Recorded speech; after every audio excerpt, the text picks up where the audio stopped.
Всех приветствую! В этом выпуске расскажу про наш отдых в Египте летом 2025 года. Как всегда, все ссылки на места, показанные в видео, смотрите в описании. Сразу скажу, что специально съемку для обзора мы не делали. Так сказать, буду показывать вам видео из личного архива. Желаю приятного просмотра. Начинаем!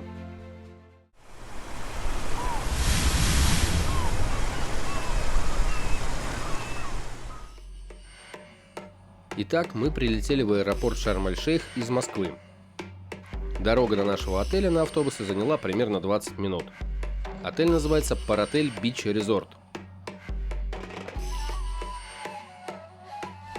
На ресепшене нас быстро оформили, выдали ключ-карту от номера, и мы вместе с багажом на гольф-каре отправились заселяться. Сопровождающий даже дал младшему сыну порулить. Мы забронировали номер Marina Club Viz Panoramic Sea View. Небольшой, но уютный номер, видно, что не новый, в некоторых местах заметен износ. Мы на это не обращали никакого внимания, все необходимое есть, все в рабочем состоянии, совсем близко к пляжу. Правда, есть номера еще ближе к морю. У них террасы и окна выходят практически сразу на пляж. Там вид красивее, но больше шума от отдыхающих. Тут, как говорится, выбор остается за вами, мы для себя выбрали место потише. Вообще территория отеля достаточно большая, поэтому от номеров, которые расположены близко к морю, далековато идти до главного ресторана. У нас с детьми на это уходило минут 7. Бесплатный Wi-Fi ловит практически везде. На территории есть два открытых бассейна, это основной. Он разделен буйками на две зоны, глубокую и мелкую.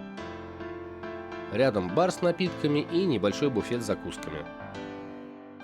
Есть и небольшая детская площадка, но она под открытым небом, поэтому сюда мы приходили только после захода солнца.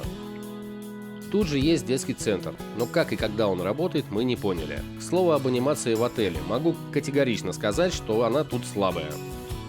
Аниматоры есть, что-то где-то происходит, но рассчитывать на то, что вас и детей будут постоянно чем-то увлекать, не стоит.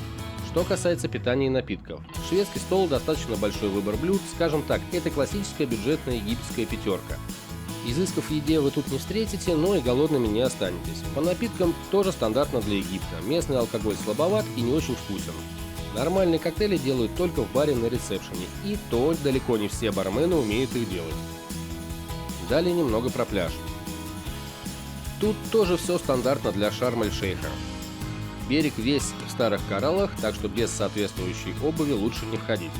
Есть свой пирс, с которого все приходят плавать с масками. Надо отметить, что на нем практически всегда много народа. Лежаков на пляже всем хватает. Далее предлагаю вам посмотреть на красоты Красного моря, что мне удалось заснять в отеле. Тут комментарии излишние, все видите сами.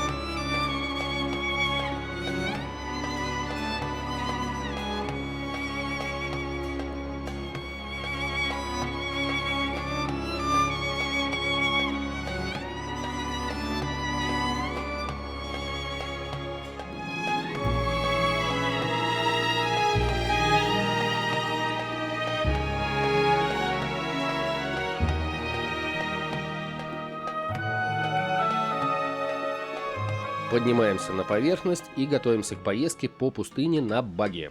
Экскурсию брали у туроператора, за четверых отдали $100. Если покупать у местных, то можно сэкономить процентов на 40. На ресепшене вас встречает человек и провожает в автобус. Собираем людей из ближайших отелей и отправляемся на место старта. Итого дорога заняла у нас минут 50.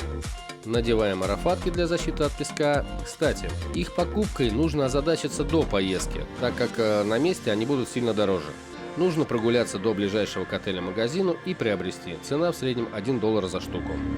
Рассаживаемся по машинам и стартуем.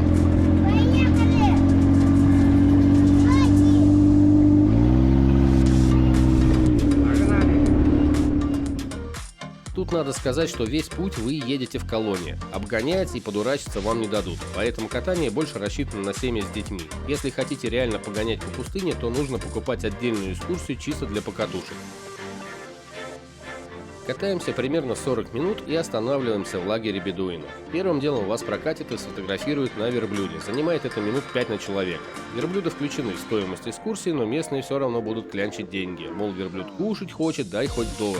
Мы не давали, тут решайте сами. Деньги тут будут просить все местные, включая детей. Надо сказать, что это напрягает. И если денег не даешь, то у всех такие недоуменные лица, как будто бы ты обязан был. Ну, в общем, стараемся не обращать на это внимания и идем встречать закат в пустыне.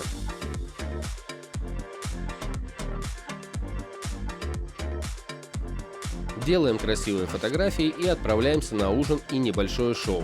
Все это тоже входит в стоимость экскурсии и длится примерно около часа. Лично мое мнение следующее. Ехать на данную экскурсию стоит только если никогда не были тут и приехали с детьми. Перекусили, посмотрели представление и отправляемся обратно по ночной пустыне. Ну что ж, подводим итоги по нашей поездке в Египет. Мы были тут неделю, и в данном отеле нам показалось этого достаточно. На момент выхода данного ролика это считается очень бюджетным вариантом для Египта. Для нас данный отдых получился спонтанным и незапланированным, да к тому же еще месяц назад мы были в Таиланде. Видео о той поездке уже вышло на канале, если хотите, можете перейти по всплывающей подсказке. Рекомендовать отель и подобный отдых я могу как раз тем, кто уже где-то отдыхал в текущем году, и тут появилась дополнительная возможность куда-то выбраться на недельку. Тратить запланированный долгожданный отпуск на этот отель я бы не стал, опять же, мнение только мое и сугубо субъективное. Отель, обслуживание и сервис – все на свои деньги, а напомню, что сейчас это считается очень бюджетно. Конечно, никогда не советую завышать свои ожидания и не обращать внимания на незначительные мелочи. Тогда ваш отдых всегда будет приносить только положительные эмоции. Спасибо за просмотр, пишите вопросы в комментариях под видео. Удачи, больше путешествий и увидимся в новых видео.